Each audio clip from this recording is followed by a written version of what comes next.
नमस्कार। आज कथा सखी में सुनिए प्रबोध कुमार गोविल जी की लिखी कहानी सोन पिंजरा। रघु ने बाबू को साफ साफ कह दिया था कि चाहे मूंगफली के पैसे की उगाही धनी राम के यहाँ से आए या ना आए, वो काका जी के पास जरूर जाएगा। उसका 10वीं का इम्तिहान था, जिसके बस 7 पेपर बाकी थे, यानी कुल 11 दिन। बस फिर वो मुंबई जाकर ही रहेगा। बाबू उसे पिछले 3 साल से टालते आ रहे हैं। उसने माँ को भी कह छोड़ा था, अब की बार तू बाबू की भीड़ मत बोलियो अम्मा। जब से काका जी के बड़े लड़के, उसके चचेरे भाई नवल दादा ने उसे पिछली होली पर ये उकसान भरा आश्वासन दे डाला था कि 10वीं करके तू मुंबई आ जाइयो, मैं मेरे सेठ के पास ही रखवा दूंगा पूरे 300 में। तब से उसे अपना ये फटीचर सा गांव सेकंड हैंड सा दिखता आ रहा है। उसे अपना कद गांव के मंदिर की बुर्जी के मानिंद उभरता दिखता है, जो पूरे 300 रुपये कमा सकता है। और बाबू हैं कि सारा साल गर्मी सर्दी में हाड़ पेलता है इस ऊसर भूमि में। तब भी इकट्ठे 300 तो शायद ही कभी हाथ पर देख पाता है। नवल दादा तो यहाँ तक कह गया था कि तू कोई अलग थोड़े ही रहेगा, हमारे साथ ही रहेगा। रोटियां तेरी भाभी बनाएंगी, आराम से 150 रुपया यहाँ तू अपनी माँ को भेज सकेगा। सोचते सोचते पटवारिन की मिर्ची कूटते कूटते धास खा गई माँ का ललाया निस्तेज चेहरा उसे दरमाह 100 रुपये अपने पर निसार के दमकता सा दिखने लगा। मुंबई उम्मीद और सपनों की नगरी, गवई देहाती पंछियों की आंखों का सनातन सोन पिंजरा। 20 रुपये माँ से लेकर बाकी अपने पास से मिलाए सालों साल के जोड़े हुए। कुएं पर बैठकर साबुन की बट्टी से खूब धोकर चमकाए अपने कपड़े, दोनों कमीजें और खाकी पैंट।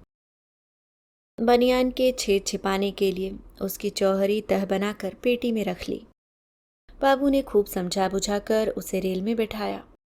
कागज में लिखा काका का पता उसने चड्ढी के नेफे में उन 100 रुपयों के साथ बांध लिया था, जो रेल का टिकट खरीदने के साथ साथ बाबू ने उसे और दे दिए थे।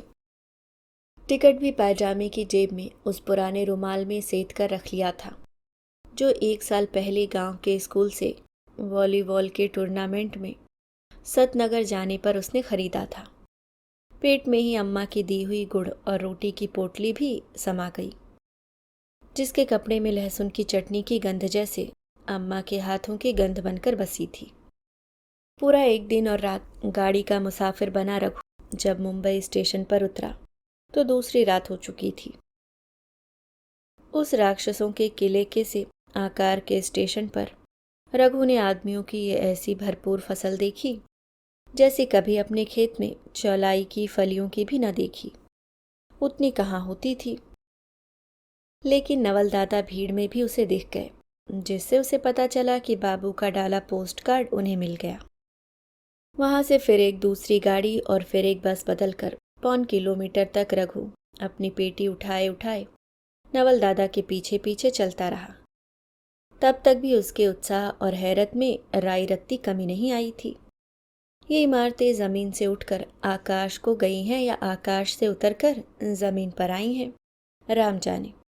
रघु ने रोशनी की इतनी खिड़कियां और उनमें इतने मनक पिछले 7 जन्मों में तो नहीं ही देखे होंगे, ये भरोसा था उसे।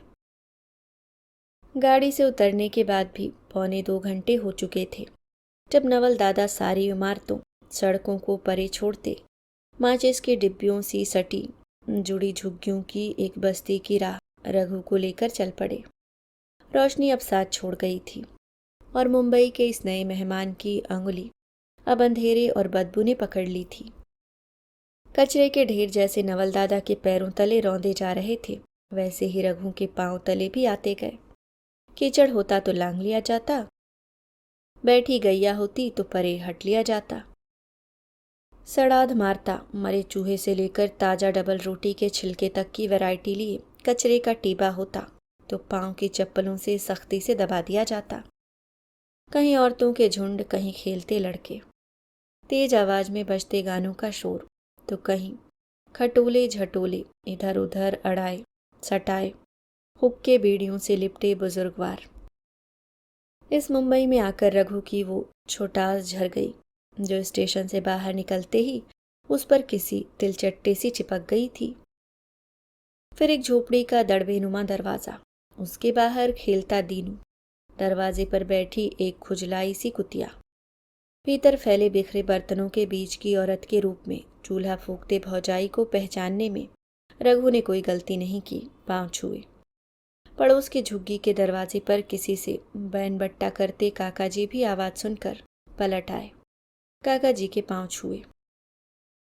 दीनू को गोद में लेकर पुचकारा। कुतिया ने इतने भर में ही हुलसकर पूँछ हिलाई और इस तरह सामने पड़ी झटोला खाट पर नवल दादा का इशारा पाकर धंसते ही रघु की मुंबई यात्रा पूरी हुई। भीतर भौजी के करीब रखे बर्तनों से उठता धुआं रघु को हिर फिर उधर ही देखने को मजबूर करता था। जोरों की भूख लगी थी उसे। एक भगोनी में पानी भीतर से बढ़ाया गया। हाथ मुंह धोए रघु ने जेब के रुमाल से पोंछा ही था कि काका जी का गमछा थामे हाथ सामने आ गया, पर रघु तब तक हाथ पोंछ चुका था और साथ ही रुमाल के भीतर ठूसा हुआ टिकट भी फाड़कर समीप ही उछाल चुका था, जिसे न जाने क्या समझकर खुजलाई कुतिया भी झपटी थी और खेलता दीनू भी। खा चुकने के बाद सोने लायक रात होने के दरमियान का वक्त इतना नहीं था कि आजू बाजू की खोज खबर ले पाए रघु। फिर भी कोई एक काका जी से मिलने आया बूढ़ा उनके साथ ही खटोले पर बैठा तो पता चल गया कौन गांव कौन ठाव का वासी है। दो आदमी पीक थूकते, कान कुरेदते, भौजी को देखते, दादा से बतियाते खड़े हुए तो रघु का परिचय भी हो गया। और फिर आई सोने की घड़ी। झुग्गियों की कतार के आगे चलने भर लायक उबड़ खाबड़ आड़ी तिरछी जो जगह बची थी भरनी घिरनी शुरू हो गई। कुछ एक और खटिया खटोले, कुछ टाट के बिछावने, कुछ पुरानी दरियां, एक से एक सटकर लुंगियां, धोती, कच्छे मैले पैजामे कतार में फैल गए। रघु को कहाँ सोना है इस किस्म का कोई सवाल कहीं से भी न होने पर भी उसने 3-4 बार सिर खुजाते नवल दादा को भीतर बाहर आते जाते देखा। एक फटा सा कंबल और छेद छेद तार तार चादर जतन से अपने खटोले पर फैलाते काका जी को दूर दराज तक किसी और की चिंता व्याप्ति रघु ने नहीं देखी। लेकिन काका जी की रुखाई गुस्सा नहीं, तरस ही जगा सकती थी उन पर। रघु भीतर झाँक कर देख आया था, अपनी कमीज पेटी में रख आने के बहाने। जैसे तैसे बस एक बिस्तर फैलाने भर की जगह थी वहाँ। सो भी तब जब अगल बगल पड़ा सामान यहाँ वहाँ से बिस्तर को छूता रहे। तिस पर भी जब भौजाई के जिस्म भर की जगह दूसरे किनारे छोड़कर अपने लेटने को तकिया नवल दादा ने इस तरह रखा कि कुछ ठौर उसके लिए भी बच जाए, तो खुद ही रघु कह उठा था, गर्मी है, मैं तो बाहर ही सो जाऊंगा दादा। और ये सुनते ही दीनू जो काका जी से हिलगा उनकी खटिया में धंसा था कूदकर भीतर नवल दादा के पास आ गया और रघु बनियान उतार कर बाहर। भौजी ने एक दरी दे दी उसे। जब तक अंदर की सटर पटर मध्यम करके ढिबरी का उजास भिड़ाया गया, रघु काका जी की खाट के पास ही बगल में दरी बिछाकर लमलेट हो चुका था। थका होने पर भी ऊपर आसमान में निगाहें जाते ही उसे अम्मा की याद आ गई। वहाँ गांव में कितना ही आसमान ऐसे ही फैला बिखरा पड़ा होगा कि अम्मा बाबू देख भी न सके। खुद रघु के हिस्से का आसमान और उसकी पाती की हवा भी फिजूल पड़े होंगे। यहाँ तो आकाश कतरिया काट काट कर बटा है और तिस पर भी लोग बहुत हैं, टुकड़े थोड़े। एक एक तारा भी एक को दो तो पूरा न पड़े। अगर अभी बरसात आ जाए तो भगवान है, ज़रूर है, वो इन लोगों को ऊपर से बैठा देख भी रहा है। इसी से मेघ भी बरसने नहीं देता। अब जब तब सूखा पड़ने लगा है मुल्क में। क्या मेघ बरस जाए तो 1 किलोमीटर दूर की इमारतों की वो कतार लोगों के इस अंबार को अपने अहाते के साए में ले लेगी? ठेंगे से हरगिज नहीं। और ये सब भगवान को भी मालूम है। न जाने क्या उधेड़ बुन गुनती रघु की नाक भी थोड़ी देर के बाद काका जी की नाक के साथ नींद में ताल देने लगी। खूब थक कर सोया रघु भी सवेरे ही जाग गया। बस्ती अंधेरा रहते ही किसी लोहा मिल की मशीनों सी खटकती पटकती बजने लगी थी। ढेरों सोए थे, ढेरों जग पड़े थे। तभी नवल दादा ने उसे भी पुकारा आकर। चल रघु, बाहर हो आए, कहते नवल दादा को हाथ में तार बंधा डालडा का पुराना डिब्बा लिए वहीं खड़े छोड़ रघु अपनी दरी भीतर रखने चला गया। दरवाजे से बाहर निकल वह पैजामा पैरों में डाल ही रहा था कि नवल दादा बोल पड़े, रहने दे, गंदगी रहती है, गंदा हो जाएगा। और तब रघु देख पाया था कि कान पर मैली जनेऊ लपेटे खड़े नवल दादा भी सिर्फ चड्ढी में ही हैं। वो भी उसी तरह चड्ढी पहने उनके साथ चल पड़ा। कई घुमावदार एलगैल घूमते इधर उधर से आते जाते लोगों के बीच से गुजरकर नवल दादा वहां आकर थमे तो रघु रेल की पटरी के किनारे एक पत्थर की ऊंट के पास रुकते हुए उन्हें ही देख रहा था। शायद वो कुछ और आगे बढ़ता, पर तभी उसका ध्यान उस डिब्बे पर गया जिसका पानी उसके और नवल दादा के बीच साझा ही था।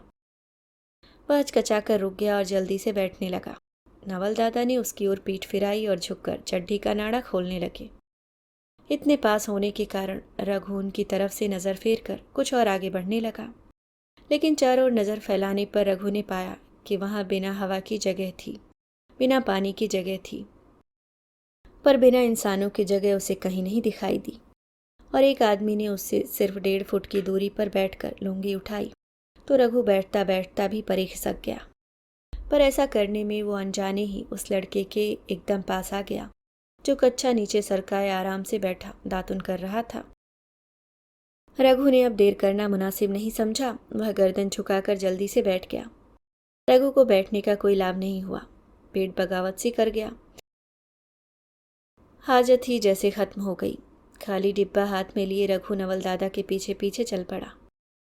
जाहिल गवार रघु की आंखों पर मक्खी सा भिनभिनाता पल भर पहले का, कभी उनकी उखड़ी पीठ का दृश्य आ जाता तो कभी रात का वह दृश्य आ जाता जब उसने भीड़ के बीच झुककर उनके चरण स्पर्श किए थे।